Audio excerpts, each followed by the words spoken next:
दोस्तों नमस्कार। यह है मार्गदर्शन फॉर सिविल सर्विसेज। मैं अनुराग चौधरी।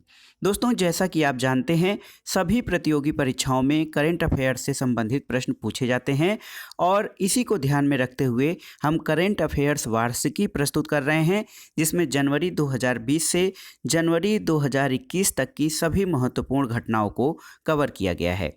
इसमें हम राष्ट्रीय, अंतर्राष्ट्रीय, आर्थिक घटनाक्रम, खेल जगत, पुरस्कार, चर्चित व्यक्तित्व, चर्चित स्थल, प्रमुख ऑपरेशन और अभियान को जो संबंधित इनसे प्रश्न हैं उनको हम क्रम से प्रस्तुत करेंगे। और आज की वीडियो में हम वर्ष भर की प्रमुख राष्ट्रीय घटनाओं के करंट अफेयर्स को प्रस्तुत कर रहे हैं और ये राष्ट्रीय घटनाक्रम का दोस्तों पहला भाग है। इसका अगला भाग हम कल प्रस्तुत करेंगे। दोस्तों, ये वीडियो यूपीएससी, यूपीपीसीएस, विभिन्न राज्यों की राज्य सेवा परीक्षा, बैंक, एसएससी, रेलवे, अध्यापक पात्रता परीक्षा तथा गवर्नमेंट इंटर कॉलेज और टीजीटी पीजीटी में जो सामान्य अध्ययन से संबंधित प्रश्न पूछे जाएंगे उनके लिए भी अति महत्वपूर्ण है, तो आप इसको तैयार कर लीजिए। आइए शुरू करते हैं आज का वीडियो। करंट अफेयर्स वार्षिकी राष्ट्रीय घटनाक्रम का भाग 1। दोस्तों, पहला प्रश्न है, 29 दिसंबर 2020 को किसने वीडियो कॉन्फ्रेंस के माध्यम से operation control centre of eastern dedicated front corridor के new Bhaupur new Khurja section का उद्घाटन किया? तो सही उत्तर है दोस्तों, प्रधानमंत्री नरेंद्र मोदी ने 29 दिसंबर 2020 को वीडियो कॉन्फ्रेंसिंग के माध्यम से operation control centre of eastern dedicated freight corridor के new Bhaupur new Khurja section का उद्घाटन किया है। दोस्तों, विशेष जानकारी के लिए बता दें कि उत्तर प्रदेश में स्थित 351 किलोमीटर लंबे इस खंड का निर्माण पर 5,750 करोड़ रुपए की लागत आई है और इसके साथ ही प्रधानमंत्री ने ईडीएफसी के प्रयागराज स्थित संचालन नियंत्रण केंद्र का भी उद्घाटन किया है। अगला प्रश्न देखते हैं दोस्तों, 28 दिसंबर 2020 को प्रधानमंत्री नरेंद्र मोदी ने वीडियो कॉन्फ्रेंस के माध्यम से दिल्ली मेट्रो की किस लाइन पर देश की प्रथम चालक रहित मेट्रो ट्रेन के परिचालन का उद्घाटन किया? तो उत्तर है दोस्तों, मैजेंटा लाइन। 37 किलोमीटर लंबी यह लाइन जनकपुरी पश्चिम को botanical garden metro station Noida से जोड़ती है और 28 दिसंबर 2020 को ही प्रधानमंत्री ने महाराष्ट्र के संगोला से पश्चिम बंगाल के शालीमार तक जाने वाली 100वीं किसान रेल को भी रवाना किया। तो सही उत्तर है दोस्तों, प्रधानमंत्री नरेंद्र मोदी ने वीडियो कॉन्फ्रेंस के माध्यम से दिल्ली मेट्रो के मैजेंटा लाइन पर प्रथम चालक रहित मेट्रो ट्रेन के परिचालन का उद्घाटन किया है। अगला प्रश्न देखते हैं दोस्तों, 23 दिसंबर 2020 को केंद्रीय मंत्रिमंडल ने फिल्म संबंधी कितनी मीडिया इकाइयों को राष्ट्रीय फिल्म विकास निगम यानी एनएफडीसी में विलय को मंजूरी दी है? तो सही उत्तर है 4 इकाइयों को। दोस्तों, 4 इकाइयां जो एनडीएफसी में शामिल हुई हैं उसमें फिल्म डिवीजन, फिल्म समारोह निदेशालय, भारतीय राष्ट्रीय फिल्म अभिलेखागार और भारतीय बाल फिल्म सोसाइटी शामिल हैं। दोस्तों, एनडीएफसी एक केंद्रीय सार्वजनिक क्षेत्र का उपक्रम है जिसे मुख्य रूप से भारतीय फिल्म उद्योग के लिए संगठित, दक्ष और समन्वित विकास की योजना बनाने और उसे बढ़ावा देने के लिए वर्ष 1975 में स्थापित किया गया था। तो याद रखिएगा, एनडीएफसी की स्थापना वर्ष 1975 में की गई थी। एनडीएफसी का फुल फॉर्म है राष्ट्रीय फिल्म विकास निगम यानी नेशनल फिल्म डेवलपमेंट जो है कारपोरेशन। अगला प्रश्न है दोस्तों, 16 दिसंबर 2020 को केंद्रीय मंत्रिमंडल ने दूरसंचार विभाग के स्पेक्ट्रम नीलामी के प्रस्ताव को मंजूरी दी है। यह स्पेक्ट्रम कितने वर्ष की वैधता की अवधि के लिए सौंपा जाएगा? तो दोस्तों, जो केंद्रीय मंत्रिमंडल द्वारा दूरसंचार विभाग में स्पेक्ट्रम नीलामी हुई थी, ये प्रस्ताव 20 वर्ष की वैधता के लिए सौंपा गया है। तो याद रखिएगा, 20 वर्ष के लिए स्पेक्ट्रम नीलामी की वैधता है।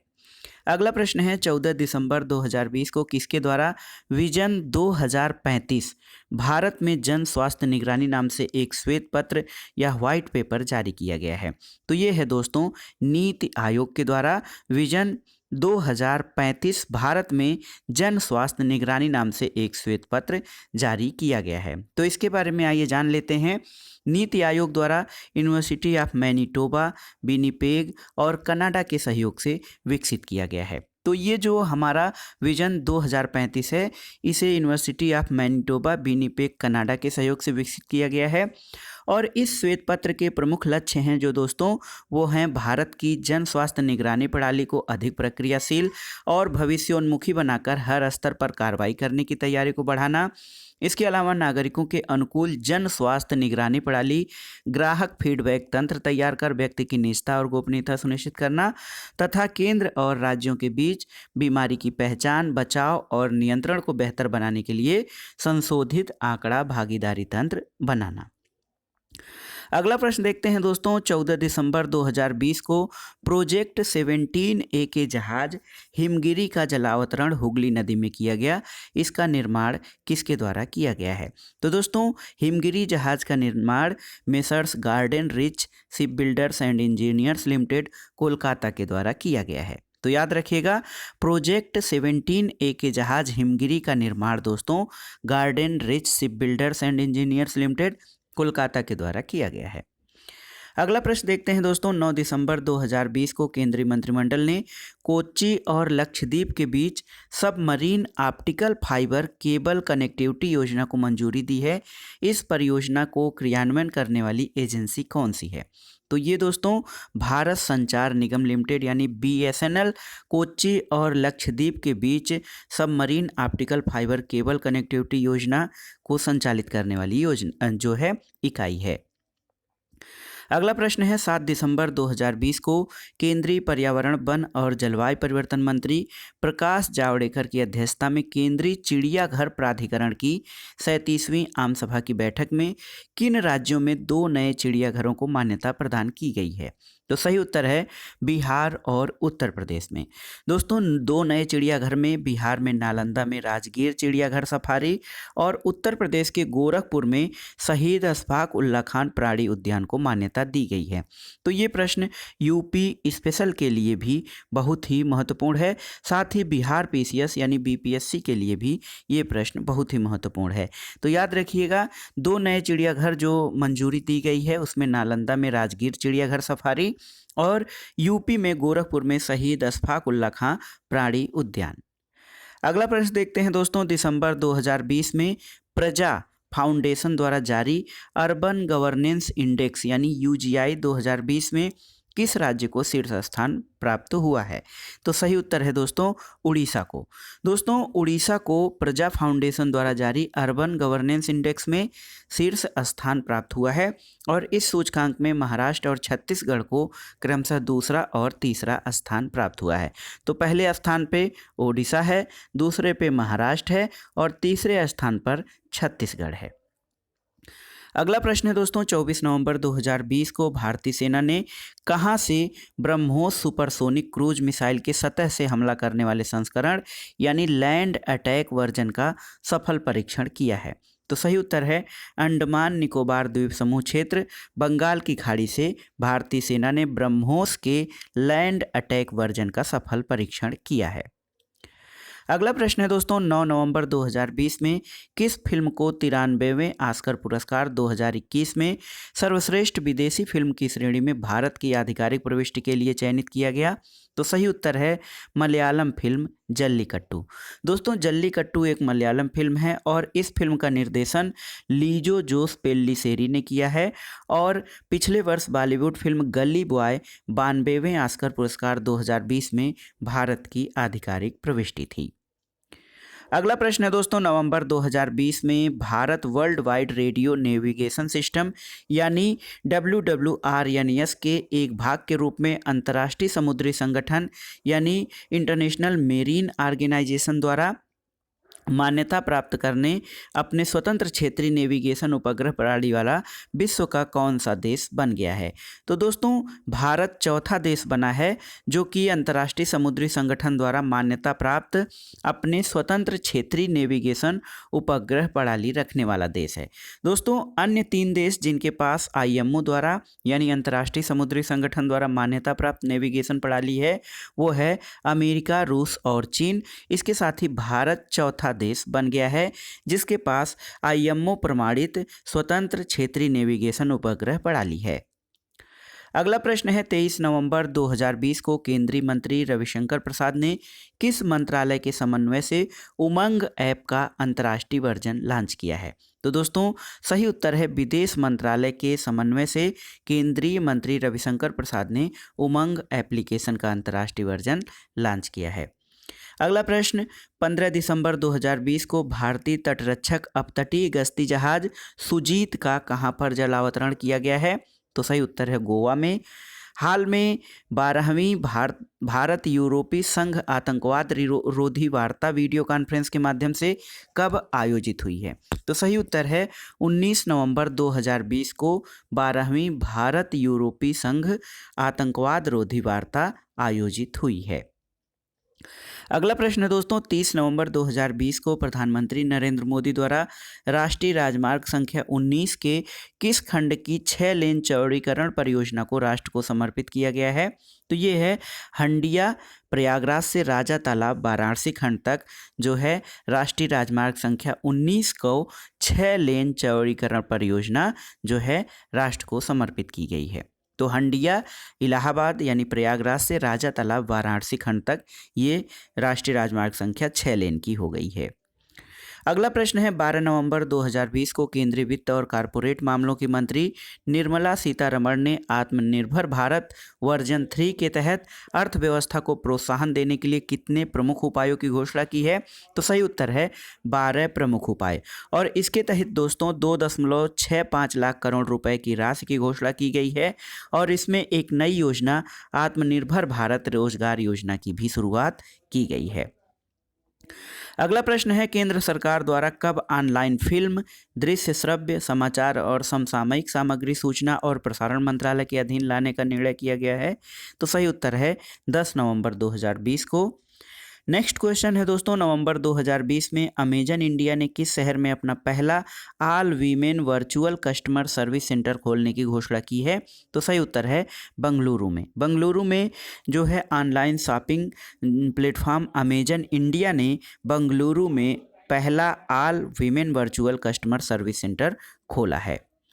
अगला प्रश्न है दोस्तों नवंबर 2020 में किस राज्य की तेजपुर लीची को जीआई टैग प्राप्त हुआ है? तो सही उत्तर है असम की तेजपुर लीची को जीआई टैग प्राप्त हुआ है नवंबर 2020 में। अगला प्रश्न है 9 नवंबर 2020 को 15वें वित्त आयोग ने अपनी रिपोर्ट राष्ट्रपति श्री रामनाथ कोविंद को सौंपी है और 15वें वित्त आयोग के अध्यक्ष कौन थे? तो एनके सिंह 15वें वित्त आयोग के अध्यक्ष थे जिसकी रिपोर्ट अभी 9 नवंबर 2020 को राष्ट्रपति को सौंपी गई है। दोस्तों आयोग जो ये वित्त आयोग गठित हुआ था वर्ष 2021-22 से 2025-26 तक की अवधि के लिए सुझावों से संबंधित अपनी रिपोर्ट राष्ट्रपति को सौंपा है। अगला प्रश्न देखते हैं दोस्तों 8 से 10 दिसंबर 2020 के मध्य चौथा India mobile Congress 2020 video conference के माध्यम से आयोजित किया जाएगा। इसका मुख्य विषय क्या है? तो दोस्तों 8 से 10 दिसंबर 2020 के बीच आयोजित चौथे इंडिया मोबाइल कांग्रेस 2020 का विषय है समावेशी नवाचार, स्मार्ट, सुरक्षित और टिकाऊ। अगला प्रश्न है नवंबर 2020 में प्रदेश के महाविद्यालयों को हाई स्पीड इंटरनेट कनेक्टिविटी से जोड़ने वाला देश का प्रथम राज्य कौन है? तो सही उत्तर है उत्तराखंड। अगला प्रश्न देखते हैं दोस्तों 6 नवंबर 2020 को किस राज्य में देश की पहली सौर आधारित एकीकृत बहुग्राम जल आपूर्ति प्रणाली का शुभारंभ हुआ है? तो ये है अरुणाचल प्रदेश। अरुणाचल प्रदेश में दोस्तों देश की पहली सौर आधारित यानी सोलर एनर्जी पे आधारित एकीकृत बहुग्राम जल आपूर्ति परियोजना का शुभारंभ हुआ है। अगला प्रश्न है 2 नवंबर 2020 को किस राज्य में देश की पहली सौर ऊर्जा चालित लघु ट्रेन लॉन्च हुई है? तो सही उत्तर है केरल में। और 13 नवंबर 2020 को 5वां आयुर्वेद दिवस मनाया गया। इस अवसर पर प्रधानमंत्री श्री नरेंद्र मोदी ने भविष्य के लिए तैयार किन 2 संस्थानों को राष्ट्र को समर्पित किया? तो दोस्तों 5वां आयुर्वेद दिवस 13 नवंबर 2020 को मनाया गया। इस अवसर पर प्रधानमंत्री नरेंद्र मोदी ने 2 संस्थानों को राष्ट्र को समर्पित किया है। इसमें से पहला है institute of teaching and research इन आयुर्वेद यानी इटरा, ये जामनगर गुजरात में है। और दूसरा नेशनल इंस्टीट्यूट ऑफ आयुर्वेद यानी NIA जयपुर में है। इन 2 संस्थानों को प्रधानमंत्री ने राष्ट्र को समर्पित किया है। अगला प्रश्न है दोस्तों, 9 नवंबर 2020 को 13वें अर्बन मोबिलिटी इंडिया सम्मेलन 2020 का आयोजन वीडियो कॉन्फ्रेंस के माध्यम से किया गया। इसका मुख्य थीम क्या था? तो सही उत्तर है दोस्तों, शहरी गतिशीलता का उभरता रुख, यानी emerging trends in urban mobility. ये 13वें अर्बन मोबिलिटी इंडिया सम्मेलन का जो है मुख्य विषय था। दोस्तों बार बार ये जो वीडियो कॉन्फ्रेंस आ रहा है, इसका प्रमुख कारण कोविड-19 है। कोविड-19 दोस्तों वैश्विक महामारी है, जो कि दिसंबर 2019 में जो है चीन के वुहान शहर में फैली थी। और इसके बाद जो है जो बीच के सम्मेलन हुए हैं वो वीडियो कॉन्फ्रेंस के माध्यम से, यानी वर्चुअल माध्यम से जो है आयोजन हुए हैं, और ऐसे जो है वास्तविक रूप से उनका आयोजन नहीं हुआ है। अगला प्रश्न है, 31 अक्टूबर 2020 को भारत के मुख्य न्यायाधीश न्यायमूर्ति शरद अरविंद बोबड़े ने कहां पर देश के पहले ई रिसोर्स सेंटर न्याय कौशल का उद्घाटन किया है? तो सही उत्तर है नागपुर, महाराष्ट्र में। नागपुर, महाराष्ट्र में भारत के मुख्य न्यायाधीश ने ई रिसोर्स सेंटर न्याय कौशल का उद्घाटन किया है। दोस्तों न्याय कौशल देश में अपनी तरह का पहला ई रिसोर्स सेंटर है, जो उच्चतम न्यायालय सहित देश भर के उच्च न्यायालयों और जिला न्यायालयों में मुकदमों के ई फाइलिंग की सुविधा प्रदान करेगा। आपसे ये भी प्रश्न पूछ सकता है कि न्याय कौशल क्या है? तो न्याय कौशल पहला ई रिसोर्स सेंटर है, जो कि उच्चतम न्यायालय सहित देश भर के सभी उच्च न्यायालयों और जिला न्यायालयों में मुकदमों की ई फाइलिंग की सुविधा प्रदान करेगा। अगला प्रश्न है, 27-28 अक्टूबर 2020 के मध्य वीडियो कॉन्फ्रेंस के माध्यम से यूनेस्को के मानव और जैवमंडल कार्यक्रम यानी MAB की अंतर्राष्ट्रीय समन्वय परिषद की बैठक में भारत के किस जैवमंडल आरक्षित क्षेत्र को यूनेस्को के संरक्षित जैवमंडलों के विश्व नेटवर्क में शामिल किया है? तो ये है दोस्तों पन्ना जैव आरक्षित क्षेत्र। भारत के कुल 18 जैवमंडल आरक्षित क्षेत्रों में से पन्ना यूनेस्को के संरक्षित जैवमंडलों के वैश्विक नेटवर्क में शामिल होने वाला देश का 12वां जैव आरक्षित क्षेत्र बना है। अगला प्रश्न है दोस्तों, 24 अक्टूबर 2020 को प्रधानमंत्री नरेंद्र मोदी ने वीडियो कॉन्फ्रेंसिंग के माध्यम से गुजरात में कितनी महत्वपूर्ण परियोजनाओं का उद्घाटन किया है? तो कुल 3 परियोजनाओं का उद्घाटन किया है दोस्तों। इसमें किसान सर्वोदय योजना, UN Mehta institute of cardiology and research centre से संबंध, पीडियाट्रिक हार्ट हॉस्पिटल और गिरनार रोपवे, ये 3 परियोजनाओं का उद्घाटन प्रधानमंत्री नरेंद्र मोदी ने गुजरात में किया है। अगला प्रश्न है, अक्टूबर 2020 में सब्जियों के लिए न्यूनतम मूल्य तय करने वाला देश का पहला राज्य कौन सा है? तो ये है दोस्तों केरल। केरल ने सब्जियों का न्यूनतम मूल्य तय किया है, क्योंकि सब्जियों का न्यूनतम मूल्य उनकी उत्पादन लागत से 20% अधिक होगा, और ये योजना 1 नवंबर 2020 से केरल में प्रभावी हुई है। अगला प्रश्न है, अक्टूबर 2020 में उत्तर प्रदेश सरकार ने मुंबई के हीरानंदानी समूह के द्वारा कहाँ बनने वाले प्रदेश के पहले डेटा सेंटर को मंजूरी दी है? तो सही उत्तर है ग्रेटर नोएडा में। ग्रेटर नोएडा में प्रदेश का पहला डेटा सेंटर बना है, जो कि मुंबई के हीरानंदानी समूह द्वारा बनाया गया है। अगला प्रश्न है दोस्तों, 16 अक्टूबर 2020 को भारत की कितनी झीलों को रामसर साइट घोषित किया गया है? तो सही उत्तर है दोस्तों 2। इसमें से काबरताल झील, कांवर झील बिहार में है, और आसन कंजर्वेशन रिजर्व उत्तराखंड में स्थित है। इसके अलावा दोस्तों 15 नवंबर 2020 को सूर सरोवर आगरा उत्तर प्रदेश में, लोनार झील जो कि बुल्ढाना महाराष्ट्र में है, इसको भारत सरकार द्वारा रामसर साइट घोषित किया गया है।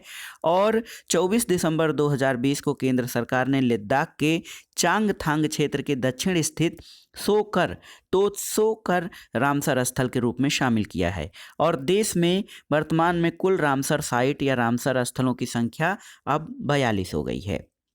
अगला प्रश्न है दोस्तों, 19 अक्टूबर 2020 को नीति आयोग ने किसके साथ frontier technology cloud innovation centre की स्थापना की घोषणा की है? तो Amazon web services. Amazon web services के साथ नीति आयोग ने frontier technologies cloud innovation centre की स्थापना की घोषणा की है। अगला प्रश्न है दोस्तों, अक्टूबर 2020 में किस राज्य में कटि बिहू पर्व मनाया गया? तो कटि बिहू पर्व असम में मनाया जाता है। अक्टूबर 2020 में किस राज्य सरकार ने स्वास्थ्य सुरक्षा अभियान चलाने की घोषणा की है? तो सही उत्तर है दोस्तों, छत्तीसगढ़ ने अक्टूबर 2020 में स्वास्थ्य सुरक्षा अभियान चलाने की घोषणा की है। अगला प्रश्न है दोस्तों, अक्टूबर 2020 में स्वास्थ्य और परिवार कल्याण मंत्रालय द्वारा जारी एनीमिया मुक्त भारत सूचकांक स्कोर कार्ड 2020-21 Q1 में किस राज्य को शीर्ष स्थान प्राप्त हुआ है? तो दोस्तों, हरियाणा को परिवार कल्याण मंत्रालय द्वारा जारी एनीमिया मुक्त भारत सूचकांक में शीर्ष स्थान प्राप्त हुआ है। और इस सूची में आपकी जानकारी के लिए बता दें कि उत्तर प्रदेश का स्कोर बहुत कम रहा और ये 0.2 अंकों के साथ 22वें स्थान पर रहा है। अगला प्रश्न है, 9 अक्टूबर 2020 को जल शक्ति मंत्रालय द्वारा जारी प्रेस विज्ञप्ति के अनुसार हाल में कौन सा राज्य प्रत्येक ग्रामीण घर में नल कनेक्शन उपलब्ध करवाकर देश का हर घर जल राज्य बना है? तो दोस्तों, देश का पहला हर घर जल राज्य जो है गोवा बना है, जो कि प्रत्येक ग्रामीण घर में नल कनेक्शन उपलब्ध करवाया है। अगला प्रश्न है दोस्तों, 7 अक्टूबर 2020 को प्रतिष्ठित पत्रिका फोर्ब्स के द्वारा जारी भारत के 100 सबसे अमीर व्यक्तियों की सूची में किसे शीर्ष स्थान प्राप्त हुआ है? तो सही उत्तर है रिलायंस इंडस्ट्रीज लिमिटेड के अध्यक्ष मुकेश अंबानी, जिनकी की संपत्ति 88.7 बिलियन डॉलर है। इनको फोर्ब्स द्वारा जारी 100 सबसे अमीर व्यक्तियों की सूची में शीर्ष स्थान मिला है। सूची में गौतम अडानी 25.2 बिलियन डॉलर के साथ दूसरे और शिव नाडार 20.4 बिलियन डॉलर के साथ तीसरे स्थान पर रहे हैं। अगला प्रश्न है दोस्तों, 6 अक्टूबर 2020 को राष्ट्रीय स्टार्टअप पुरस्कार 2020 के पहले संस्करण के परिणाम की घोषणा की गई और यह पुरस्कार किसके द्वारा दिया गया है? तो याद रखिएगा, राष्ट्रीय स्टार्टअप पुरस्कार नीति आयोग के द्वारा प्रदान किया गया है। नेक्स्ट क्वेश्चन है दोस्तों, 20 अक्टूबर 2020 को कहां पर देश के पहले मल्टी मॉडल लॉजिस्टिक पार्क का शिलान्यास किया गया है? तो सही उत्तर है जोगी घोपा, असम में देश के पहले मल्टी मॉडल लॉजिस्टिक पार्क का शिलान्यास किया गया है। और भारत सरकार की ये महत्वाकांक्षी भारतमाला परियोजना के तहत 693.97 करोड़ रुपए की लागत से इसे विकसित किया जाएगा।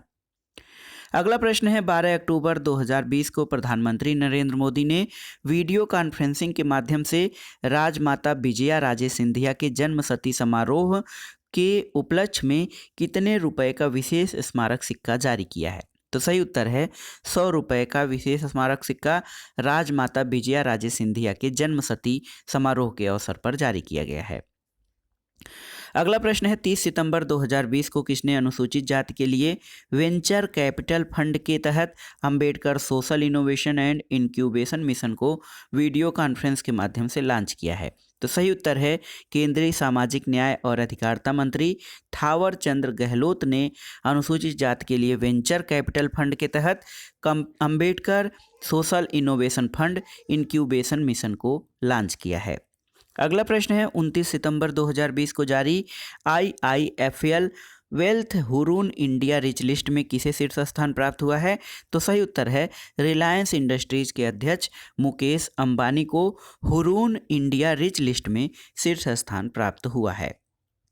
अगला प्रश्न है दोस्तों, 26 से 28 सितंबर 2020 के मध्य जापान भारत सामुद्रिक अभ्यास, जिसको कि जीमेक्स 2020 कहा गया है, इसके चौथे संस्करण का आयोजन कहाँ किया गया?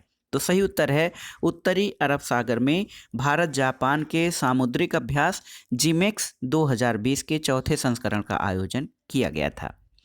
अगला प्रश्न है दोस्तों, अक्टूबर 2020 में भारत में विज्ञापनों में समान लिंग प्रतिनिधित्व यानी इक्वल जेंडर रिप्रेजेंटेशन को बढ़ावा देने के लिए किन संगठनों के मध्य साझेदारी हुई है? तो सही उत्तर है यूनिसेफ और India chapter for international advertising association के बीच। अगला प्रश्न है, 15 अक्टूबर 2020 को किस राज्य अथवा केंद्र शासित प्रदेश में रेड लाइट ऑन गाड़ी ऑफ नामक एक प्रदूषण विरोधी अभियान का शुभारंभ किया गया है? तो दोस्तों याद रखिएगा, रेड लाइट ऑन गाड़ी ऑफ ये एक प्रदूषण विरोधी अभियान है जिसका शुभारंभ दिल्ली में किया गया है। अगला प्रश्न, 14 अक्टूबर 2020 को केंद्रीय मंत्रिमंडल ने वित्त वर्ष 2023-24 तक 5 वर्षों की अवधि के लिए केंद्र शासित प्रदेश जम्मू कश्मीर और लद्दाख को दीनदयाल अंत्योदय योजना राष्ट्रीय ग्रामीण आजीविका मिशन के तहत कितनी राशि का विशेष पैकेज देने की मंजूरी प्रदान की गई है? तो दोस्तों सही उत्तर है 520 करोड़ रुपए की। अगला प्रश्न है, 14 अक्टूबर 2020 को केंद्रीय मंत्रिमंडल ने किस क्षेत्र में सुधार के लिए विश्व बैंक से वित्तीय सहायता प्राप्त स्टार्स, जिनको कि straightening teaching learning and result of state परियोजना को मंजूरी प्रदान की है? तो दोस्तों स्कूली शिक्षा के लिए, स्कूली शिक्षा के सुधार के लिए विश्व बैंक से वित्तीय सहायता प्राप्त स्टार्स योजना को मंजूरी केंद्रीय मंत्रिमंडल द्वारा प्रदान की गई है। दोस्तों इस परियोजना में जो कुल लागत राशि है 5,718 करोड़ रुपए है। अगला प्रश्न है, 25 सितंबर 2020 को भारत निर्वाचन आयोग ने बिहार विधानसभा चुनाव 2020 के लिए कार्यक्रम की घोषणा की। बिहार विधानसभा चुनाव कितने चरणों में आयोजित किए गए थे? तो दोस्तों बिहार विधानसभा चुनाव का आयोजन 3 चरणों में किया गया था और राज्य की यानी बिहार राज्य की 243 विधानसभा सीटों पर 28 अक्टूबर से 3 नवंबर 2020, 7 नवंबर और 7 नवंबर 2020 को चुनाव संपन्न हुए। 28 अक्टूबर, 3 नवंबर और 7 नवंबर को, और मतगणना जो है 10 नवंबर 2020 को संपन्न हुई थी। अगला प्रश्न है दोस्तों, 25 सितंबर 2020 को केंद्र सरकार ने फेम इंडिया योजना के दूसरे चरण के तहत कितने नए इलेक्ट्रिक बस और चार्जिंग स्टेशनों को मंजूरी दी है? तो 760 नई इलेक्ट्रिक बस और 241 चार्जिंग स्टेशन को केंद्र सरकार ने फेम इंडिया योजना के तहत मंजूरी दी है।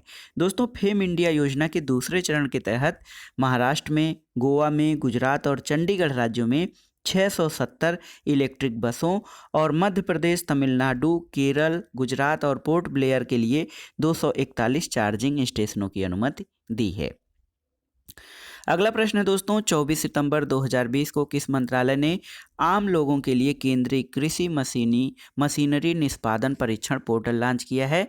तो कृषि और किसान कल्याण मंत्रालय द्वारा केंद्रीकृत कृषि मशीनरी निष्पादन परीक्षण पोर्टल लॉन्च किया गया है। दोस्तों ये पोर्टल निर्बाध तरीके से लोगों को मशीनों के परीक्षण की प्रगति के लिए आवेदन करने, संप्रेषण और निगरानी करने में विनिर्माताओं को सुविधा प्रदान करेगा। अगला प्रश्न है, 21 सितंबर 2020 को वीडियो कॉन्फ्रेंस के माध्यम से किस राज्य में घर तक फाइबर योजना आरंभ की गई है? तो सही उत्तर है घर तक फाइबर योजना बिहार में आरंभ की गई है।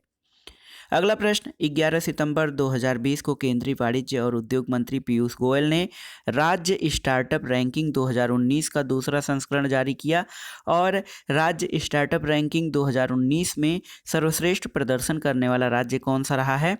तो ये है गुजरात।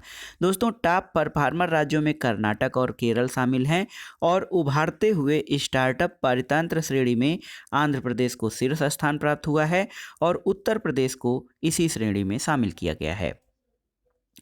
अगला प्रश्न है दोस्तों, 5 सितंबर 2020 को केंद्रीय वित्त और कॉरपोरेट मामलों की मंत्री निर्मला सीतारमण ने व्यापार सुधार कार्य योजना के तहत कारोबारी सुगमता के चौथे संस्करण की घोषणा की गई है और इस रैंकिंग में किस राज्य को शीर्ष स्थान प्राप्त हुआ है?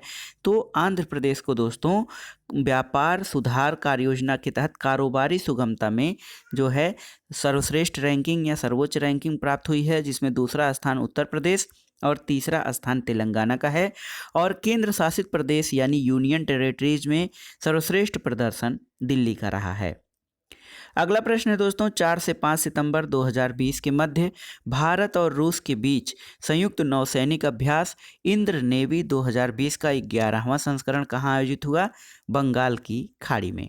दोस्तों ये 2 वर्ष पर होने वाला नौसैनिक अभ्यास है इंदिरा नेवी और इसकी शुरुआत वर्ष 2003 में हुई थी। अगला प्रश्न है, हाल में भारत का पहला खिलौना विनिर्माण क्लस्टर कहाँ स्थापित किया गया है? तो ये कोप्पल कर्नाटक में खिलौना विनिर्माण क्लस्टर स्थापित किया गया है।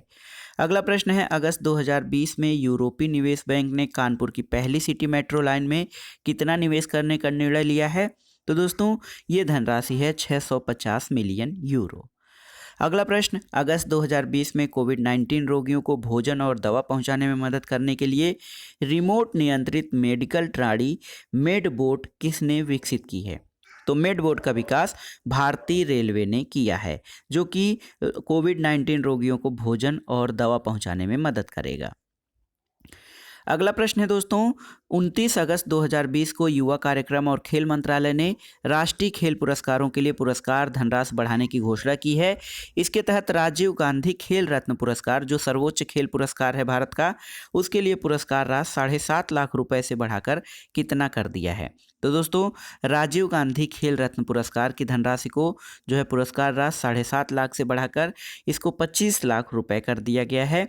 जबकि अर्जुन पुरस्कार की जो धनराशि है वो 5 लाख रुपए से 15 लाख, द्रोणाचार्य पुरस्कार लाइफ टाइम जो है पुरस्कार राशि जो है 5 लाख से 75 लाख, द्रोणाचार्य पुरस्कार नियमित की पुरस्कार राशि 5 लाख रुपए से बढ़ाकर 10 लाख और ध्यानचंद पुरस्कार की जो पुरस्कार राशि है 5 लाख से बढ़ाकर 10 लाख रुपए कर दी गई है। अगला प्रश्न है दोस्तों, 26 अगस्त 2020 को नीति आयोग द्वारा निर्यात तैयारी सूचकांक 2020 जारी किया गया। इसमें तटीय राज्यों में सर्वश्रेष्ठ प्रदर्शन करने वाला राज्य कौन सा है?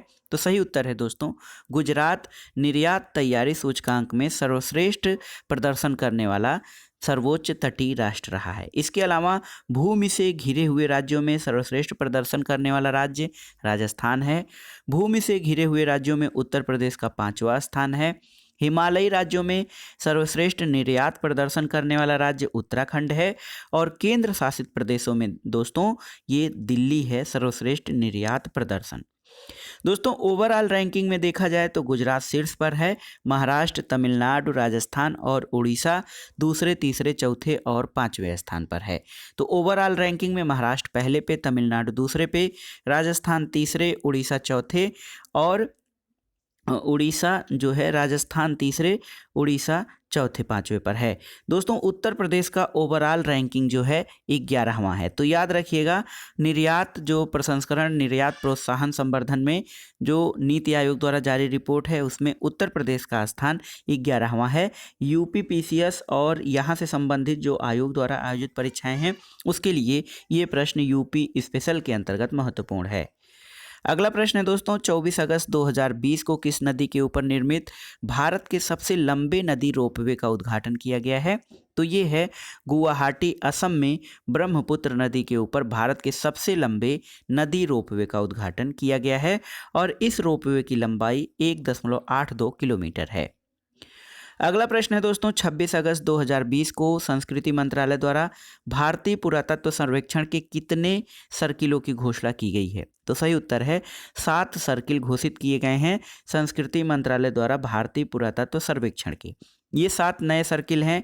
त्रिची तमिलनाडु में है, रायगंज पश्चिम बंगाल में, राजकोट गुजरात में, जबलपुर मध्य प्रदेश में है, झांसी और मेरठ उत्तर प्रदेश में, हम्पी कर्नाटक में है और अब संस्कृति मंत्रालय द्वारा जो भारतीय पुरातत्व सर्वेक्षण है उनके कुल सर्किल की संख्या 36 हो गई है। अगला प्रश्न है दोस्तों, 21 अगस्त 2020 को केंद्र सरकार के किसके लिए मोबाइल ऐप हरित पथ लॉन्च किया गया है? तो हरित पथ दोस्तों राष्ट्रीय राजमार्गों पर पौधारोपण की निगरानी के लिए लॉन्च किया गया है, याद रखिएगा हरित पथ। अगला प्रश्न है, 21 अगस्त 2020 को केंद्र सरकार ने ट्रांसजेंडर लोगों के लिए राष्ट्रीय परिषद का गठन किया है।